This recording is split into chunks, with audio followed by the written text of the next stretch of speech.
I haven't really been talking about anything political at all because it scares the shit out of me. And it's difficult for me to talk about because I'm in a gray space myself as to where I stand, how do I act in real life based on my ideals and things like that. It's extremely scary. But when I saw this today, it really pissed me off because I've been going through some shit. Like, I've been very triggered the past week by a lot of things, and when someone posted images of Sushant Singh Rajput's body, and I saw them and I was very triggered, and I wanted to talk about mental health, my journey with it, and how I know how freaking hard it can be. But then I saw this post and I was like, it was like the last straw.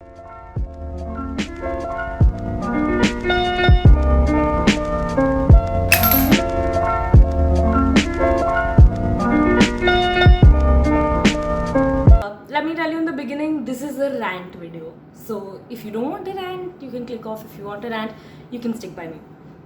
Obviously today, a lot of us, in India, we've heard the news, the tragic news of Sushant Singh Rajput passing away through a means that I won't mention because it's extremely triggering for me. I've had a difficult day, and so yeah, I feel like a lot of us, everyone's kind of like mourning the loss of their favorite actor, things like that. But to me personally, it was just because I have a certain mental illness, it clashes.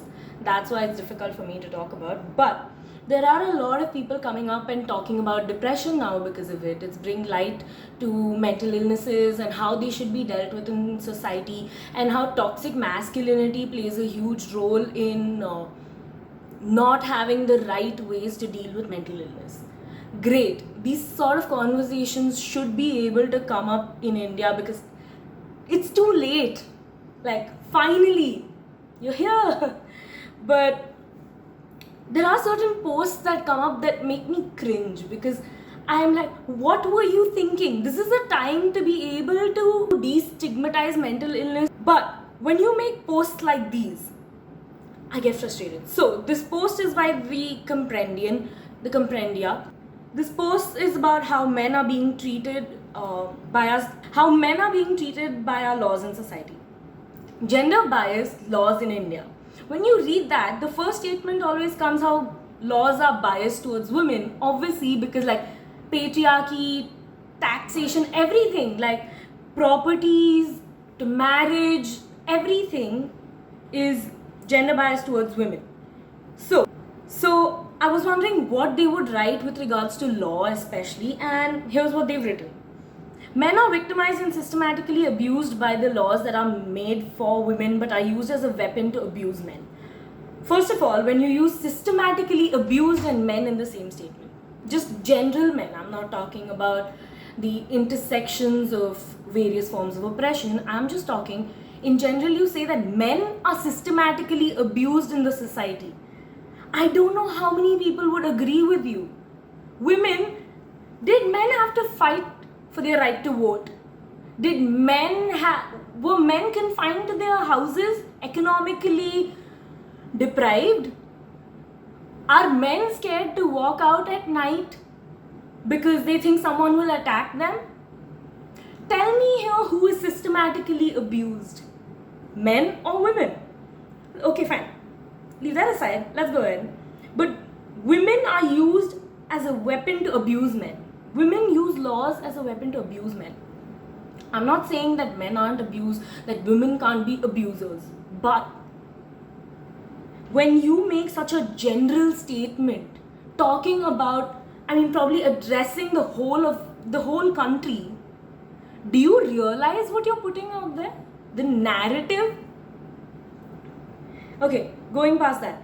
Section 498A of IPC, a noble law which was made for prevention of violence against married women. But today it is known as the most abused law in history of Indian judiciary, and more than 5 lakh women have been arrested in this law alone. When I say women, I mean sister, mother, daughter, grandmother, the boy, just because of the complaint just because of the name of the complaint in it. And when you used 498A, you either pay up or fight the case for years, even if you're innocent, which is increasingly suicide rates in men. There are so many unreported cases in India alone of domestic violence because people are scared. Having a law to be, even a law to be exist about it is a big thing. For women to be able to speak up about it is a big thing. You showcasing the narrative, the tiny narrative of how women are abusing it. Do you want this law to be scrapped? Do you know what the repercussions of that would be? Even if you don't want it scrapped and you want more boundaries to how women can report and things like that, do you realize how much harm that could cause if a woman is coming and complaining about domestic violence, how much courage it takes for someone to do that, and then for them to be barriers between that and justice. Already there are so many. To increase that for them, how scary it would be to think that their perpetrator could come back any second. I realize that these situations are problematic. They're not black and white, but at the same time you need to see what majority of women go through and how these kind of narratives, because these kind of narratives blow up. I have heard from my friends about how their mom and dad were fighting. Her mom got hurt really bad and she could not go and complain to the police officer because she had no system to fall back to. She got beaten up on the streets. No one said anything. Now tell me, who is systematically abused in this system? The tiny percentage of false cases are wrong, but that does not invalidate the huge number of cases that could have come through this law and that do come through this law. The next thing, unequal divorce settlements. Marriages are beautiful, but when marriages fall apart, it's always the men and their families considered the wrong side. Men are more often likely to lose custody of their children, or even if the mother is an unfit parent. Our laws doesn't care about men's parental rights. First, men's families are considered the wrong side. You know how, even if they're considered the wrong side, I personally don't know much on this. So I'm going to say what I do know with regards to this is that whenever women get divorced, they're extremely scared because they've left, most women that I know, they've left all the economic independence that they had to be in this marriage. For them to leave this marriage is extremely scary. They don't know whether they'll be able to survive on their own. They don't know if their family will support them or not. If I got married and I got a divorce, I need to be earning enough to sustain myself after the divorce because I don't know if my parents would support me. I don't know if my friends would support me. After a failed marriage, even when there's failed marriages, most people that I've heard talk about, they talk about how the woman was not able to take care of her husband properly. That's why he might have left her. It falls upon the woman's shoulders. The next, men are vulnerable. If you shout at your wife, she can easily accuse you of domestic violence. But if she happens to shout at you or abuse you physically, you don't have any laws for it and it's more of a joke. I agree that there should be laws implicating women in domestic violence, but if a woman can easily accuse someone of domestic violence, I personally think that that's a good thing that our laws have come that far that women feel safe enough to come forward and report domestic violence. And if you shout at your wife a lot, where she has to report a case for domestic violence, I think you should rethink your life. Because it's not just the fact that you're shouting, it's trauma from years that they carry. Right now, if somebody just playfully pinched me, I would get really triggered because of my past experiences. So it's not just the act itself, it's the trauma that we've carried on for years. And men don't seem to understand that. You know how in the Me Too movement, how almost every single girl was like, yes, me too. Do you realize that almost every single girl you know has gone through this, has gone through abuse, and you simply discarding it, so simply invalidating it? Seems kind of sad. Moreover, in India, the only statement of a girl in itself is treated as an evidence. It all depends on her ego, and falsely accuse you would easily lose all your respect, job, status. You'll be labeled as a pervert or a molester. Doesn't matter if you're proven innocent. Okay, let me show you the flip side of it, right? If a girl is not economically reliable, she comes from a lower income background, and she complains against some upper caste Brahmin dude. It's a he said, she said thing, right? If there's no evidence.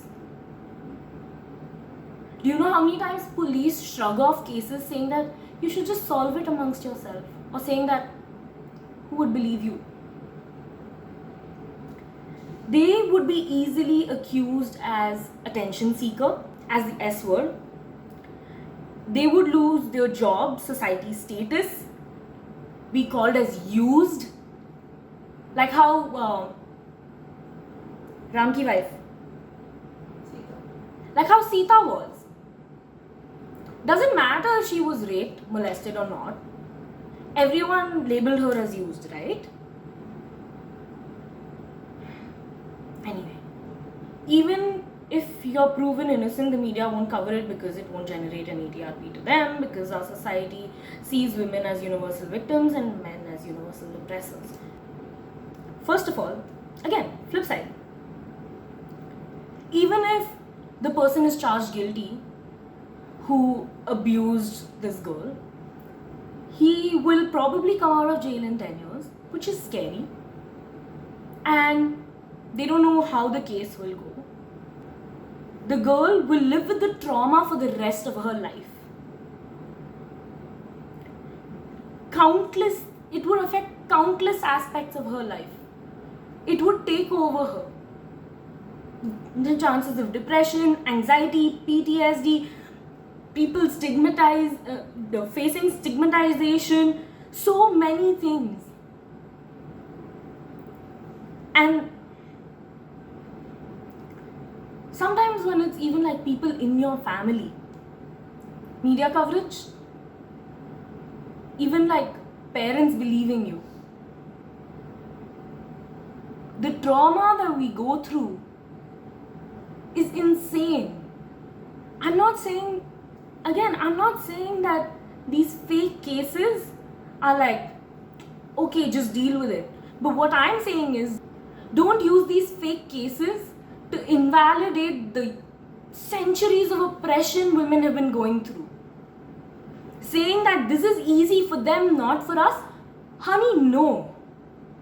That is not the case. And saying that society loves to see women as universal victims and men as universal oppressors, prove me wrong. False rape accusations. Once accused, doesn't matter if you're innocent or not. Women came out with the statistics that the rape cases filed between 2013 and 14, 53 of them were false. And the cases that went on a trial, 40% the girl had willingly eloped with another guy, and her family filed rape cases, right? First of all, false rape cases. You're saying that 53% of them were false during a span of around April, during a span of 1 year, 2 months. 53% of them were false. Okay. Can you find me the statistics for how many number of rape cases aren't even registered? There are so many. It's unfathomable that people use this as an excuse to say that these rape cases are mostly fake. There aren't even that many women who are oppressed. Men's lives are being ruined by false rape cases, while women's lives are being ruined by patriarchy, systematic oppression and rape cases. And then saying that girl eloped with guy, family filed rape case on the boy. Family filed the rape case on the boy. What do we have for men? We have a commission for animals, we have a commission for women, children. What do we have for men? Men have years and years of privilege. Just saying. Men are disposable. Men are treated as a complete disposable in our society. Men make up 75% of the homeless population, 70% of suicide rates, and nobody has any sympathy for men. It's not compared to the fact that men don't like showing their feelings. They're afraid of being seen as weaknesses because they grow up being conditioned to not expect any sympathy, unlike girls who are so used to sympathy that they feel entitled to it. I get it. It's toxic masculinity is horrid, and it's very difficult to overcome. That systematically it's been ingrained in you. But this idea that women try to gain sympathy, their problems aren't real, things like that is absurd to put against this. We feel entitled to sympathy? Bro, read up about what we have gone through. We don't need sympathy, we need change. We need a revolution. But because you are disposable, men literally rule the world. Do you see how many male leaders have been there in the past and female leaders? Please, try and compare and get back to me. And statistics prove that if you're homeless, it's because you're a fucking piece of shit. What? It's not because that some factors were out of your control, it's because, listen, in general, about homelessness, it's a whole another debate. I agree that people shouldn't just shit on homeless people saying that, oh, you don't work hard, things like that, because there are a lot of things like that are institutionalized that lead to such horrid conditions. But I don't see the point of it in this debate. Now, what women must do to consider to be attractive, be thin. What men must do, be tall, be muscular, have a full head. It's a huge list. You can see here. You can read. Let me start by telling you what women must do to be considered attractive. Shave off all your hair from your body except from their head and their eyebrows.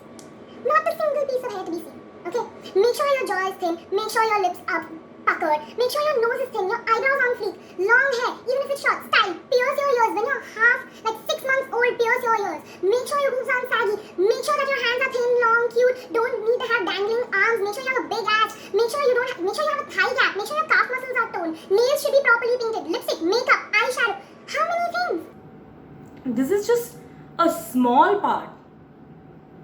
This is just looks wise. If I gain a weight, you know how many people are going to be commenting on my weight? Telling me that I'm not marryable? My sisters go through it a lot where like if they get pimples, they're like, who's going to marry you? Who says that to a person? And is my end goal just marriage? Because like, I don't need it. Men can literally roam around topless with all their hair everywhere, and women have to go through waxing every month. It's hot wax stuck to your skin and that pulls out your hair. Why am I supposed to go through this shit? And you really think that that's all women have to do to be considered attractive? Men have to have like a full head of hair. You think women don't? If you're bald, everyone would consider me attractive. Have a 6-figure salary. Women don't need to have a 6-figure salary. Be good with the kids. Oh wow, women don't have to be good with the kids. It's not like most of the population of women need to be homemakers because institutionally it's ingrained in them that they are the caretaker. No, it's you. Be a good homeowner. What do you even mean by that? Somehow be sensitive and stoic at the same time. Well, women have to be emotional and mature at the same time. You need to see practicality. Emotions are just garbage. You know, when people talk about emotions, they talk about any sort of feminine quality is looked down upon. And masculine qualities are like elevated. I'm gonna put like links of papers down there that you can read upon. And like be passionate about only one thing she wants you to be passionate about. What?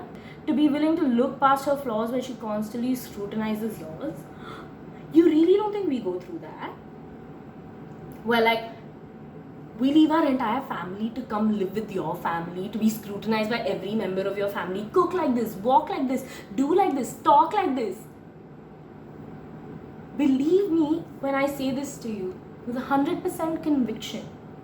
Women are more scrutinized than men. This is going for too long. It's just so pissing off for me. Like, you have to sacrifice yourself physically, mentally, emotionally for her benefit. Women don't sacrifice anything, they sacrifice their family. You know, in some cases they take up a new name because their in-laws want them to have a new name. Physically, they let go of their bodies after getting pregnant to bear children for you. She might want her own child, but if she's having child for you, like, you know what I mean.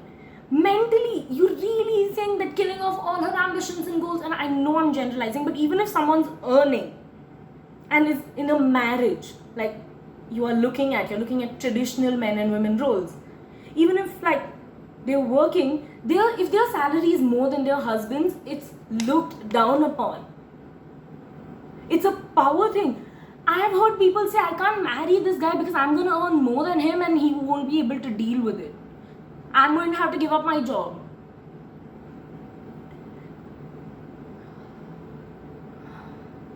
Toxic masculinity is really bad, and that it causes a lot of problems in our society. But what I don't get, why they had to convey it in such a way to disregard everything that women have gone through, to make it seem like women have it easier than men just because of these things. Men have their own problems, women have their own problems.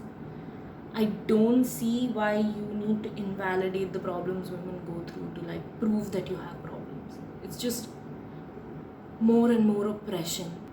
I hope you liked the video. If you liked it, give it a like, share it with people if you want to share these views, I guess. Even if you want to make fun of me, I don't know. Subscribe, bell icon. See you later.